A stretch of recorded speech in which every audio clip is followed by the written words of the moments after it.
Good morning, all students. Let's come with us. Now we start our remaining chapter 4. In this chapter, we have studied about variety in cell numbers, shape, and size. Okay, cells in different organisms show variation their number, shape, and size. अलग अलग प्रकार के जीवों में अलग अलग प्रकार की कोशिकाएं होती हैं जो उनके संख्या, उनके साइज, आकार और उनके छोटे या बड़े के अनुसार होती हैं. Based on the numbers of cell, the organism may be divided into two types. यानी कोशिकाओं में संख्या के आधार पर ऑर्गेनिज्म को निम्नलिखित दो भागों में बांटा गया है. First, organism consisting of single cell, those are called unicellular. Organism for example yeast, amoeba, bacteria, paramecium and euglena are unicellular organism. First point यानी कि एक कोशिकीय जीव. इसमें ऐसे जीव जो एक कोशिकीय होते हैं जैसे कि यीस्ट, अमीबा, बैक्टीरिया, ये सब एक कोशिकीय जीवों के उदाहरण हैं. यानी कि इनका पूरा जीवन एक ही कोशिका पर निर्भर रहता है. The single cell in a cellular organism perform all the necessary function like respiration, nutrition, movement, growth and reproduction. यानी कि जीवन से संबंधित सभी प्रक्रियाएं जैसे कि श्वसन, पोषण, चलना और वृद्धि, रिप्रोडक्शन सब एक ही जीवों में होती है. तो इस प्रकार हम कह सकते हैं कि एक कोशिकीय जीवों में जीवन से संबंधित वे सभी विशेषताएं पाई जाती हैं जो किसी जीव के लिए आवश्यक होती हैं. तो आइए अब हम लोग नेक्स्ट जो देखने वाले हैं वो organism constituting of more than one cell. ऐसे जीव जो एक या अधिक कोशिकाओं से मिलकर बने हैं. तो आइए देखेंगे उनके बारे में. Organisms constituting more than one cell, these are called multicellular. Multi means many and cellular means cells organism. यानी कि ऐसे जीव जो एक से अधिक कोशिकाओं से मिलकर बने होते हैं उन्हें हम मल्टी सेलुलर या बहुकोशिकीय जीव कहते हैं. और इसमें larger living things are made of millions और trillions of cells. For example, all large organisms like cat, dog, fish, frog, elephant, human beings, mango tree, sunflower plants and so on are multicellular organisms. यानी कि सभी प्रकार के जीव, चाहे वो कुत्ता बिल्ली हो, चाहे मछली, मेंढक, हाथी या कुछ बड़े पौधे जैसे कि सनफ्लावर ट्रीज, ये जो जीव हैं ये जीव सभी मल्टीसेलुलर या बहुकोशिकीय जीव होते हैं. तो आइए हम लोग विभिन्न प्रकार की कोशिकाओं को देखते हैं. आप लोग देखेंगे एक नर्व सेल है, इसे हम लोग तंत्रिका कोशिका कहते हैं. स्पर्म सेल, ये शुक्राणु कोशिका. एक सेल, एक अंडे की कोशिका. और एक है रेड ब्लड सेल्स जो हमारे ब्लड में पाई जाती है.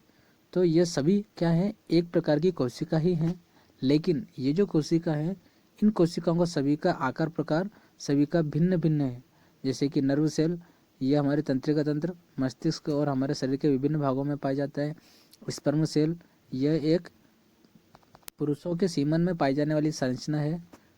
और एक सेल ये जो दोनों ही संरचना है ये जनन में सबसे महत्वपूर्ण भागीदारी निभाते हैं. और ये जो रेड ब्लड सेल्स है, रेड ब्लड सेल्स ये हमारे रक्त की कोशिकाएं हैं. ओके, तो ये इतने प्रकार हैं.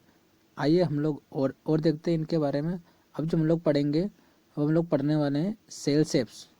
विभिन्न जो आकार की कोशिका या उनके कोशिकाओं का आकार.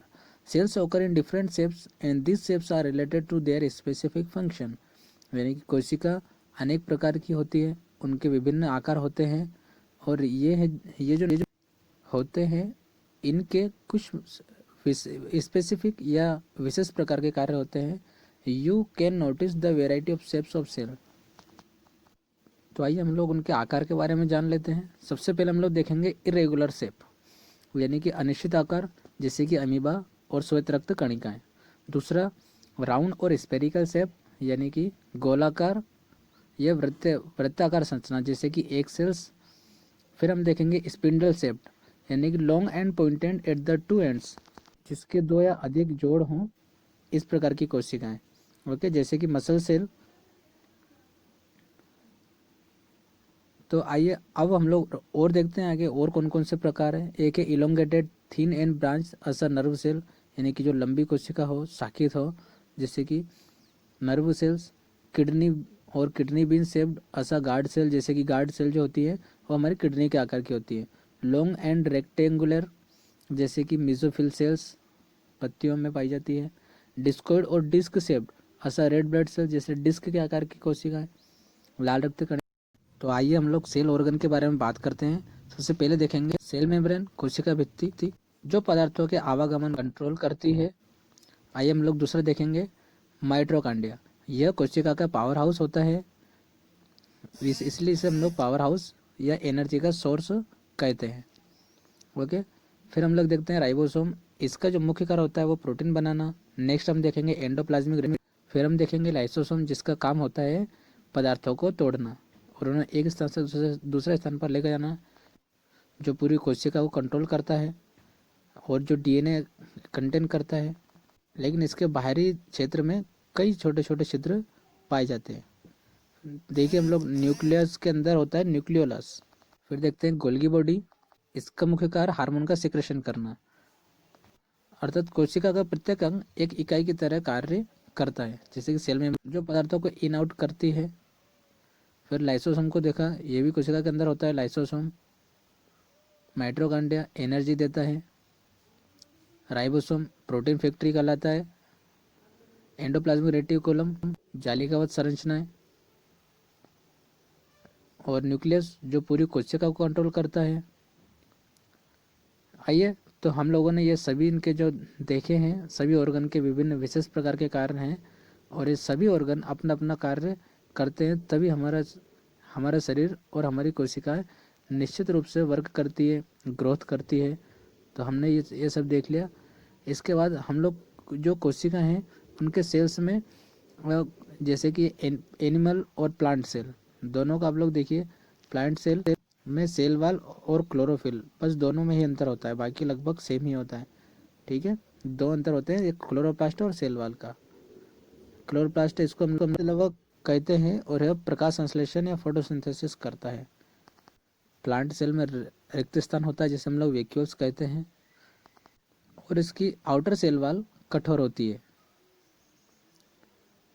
ओके, तो लगभग हम लोगों ने कोशिका के बारे में सब जान लिया है ना।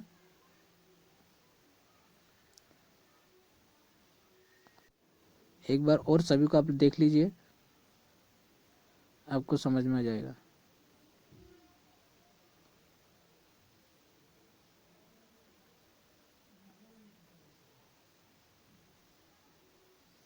Okay, thank you.